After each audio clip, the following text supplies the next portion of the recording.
Welcome, everyone. Ever wondered how to talk about the future in Hindi?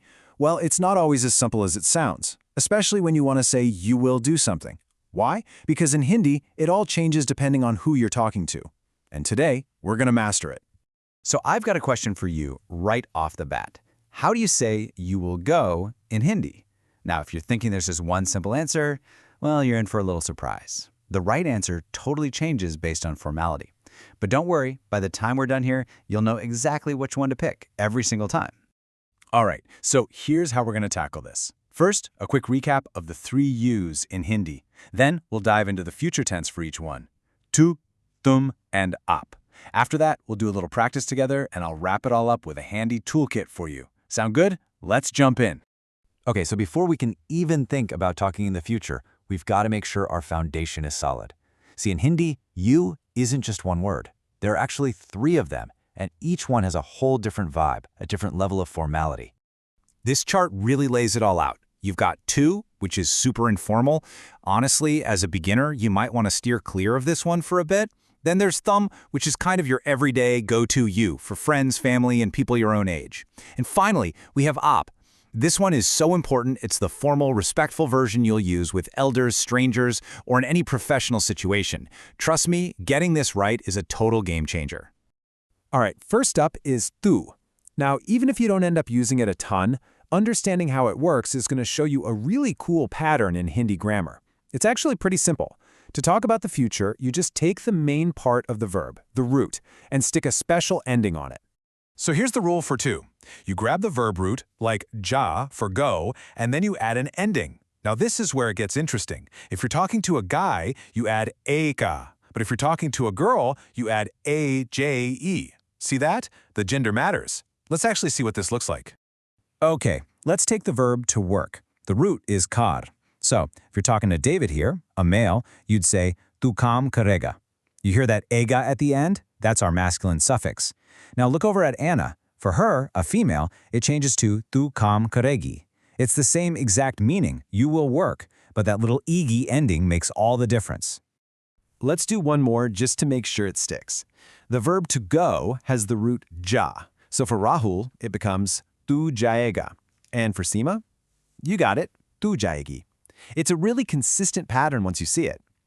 Okay, you've got tu down. Now let's move on to tum, which is the one you're probably going to use all the time. The good news is the idea is exactly the same. We're just going to learn a new set of endings. So what's the new rule for tum?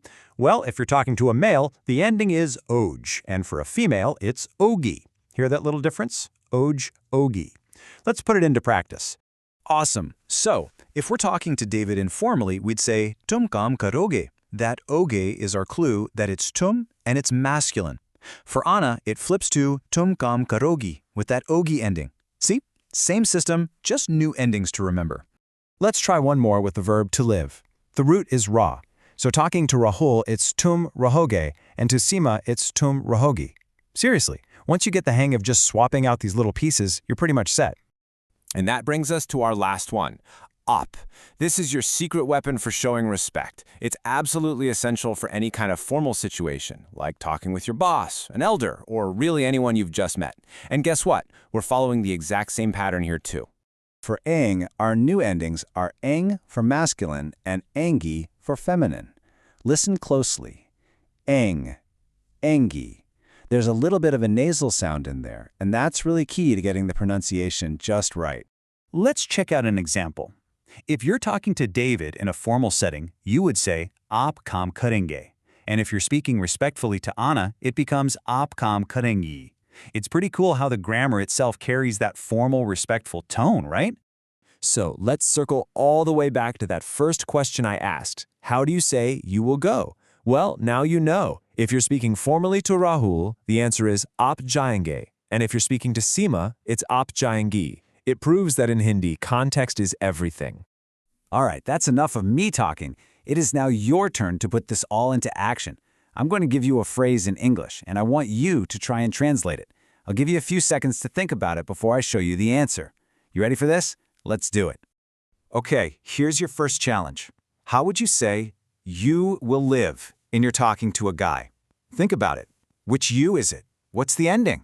And the answer is tum rahoge. Did you get it? Let's break it down. Informal points us straight to tum. And since we're talking to a male, we need that oge ending. The verb root for live is ra. Slap it all together, and you get tum rahoge. Awesome job. Ready for round 2?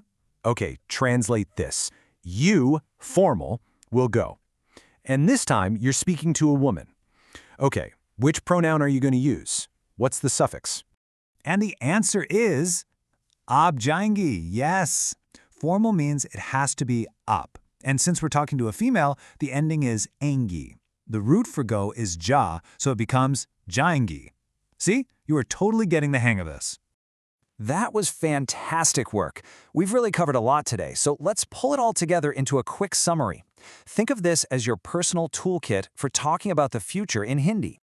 So, what are the big things to remember? First, Hindi has 3 U's, the super informal tu, the everyday tum, and the respectful ap.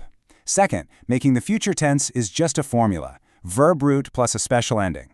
And what decides that ending? 2 things, which pronoun you're using and the gender of the person you're talking to. And boom, right here are all the endings you need for each one. It's your cheat sheet. And there you have it. You now have the complete system for talking about the future with you in Hindi. The most important thing now is just to practice, practice, practice. And hey, if you get stuck or just have a question, you can always find us on Instagram @YourHindiCoach or just shoot us an email. So I'll leave you with this question. What will you say next in Hindi? Thanks so much for joining me.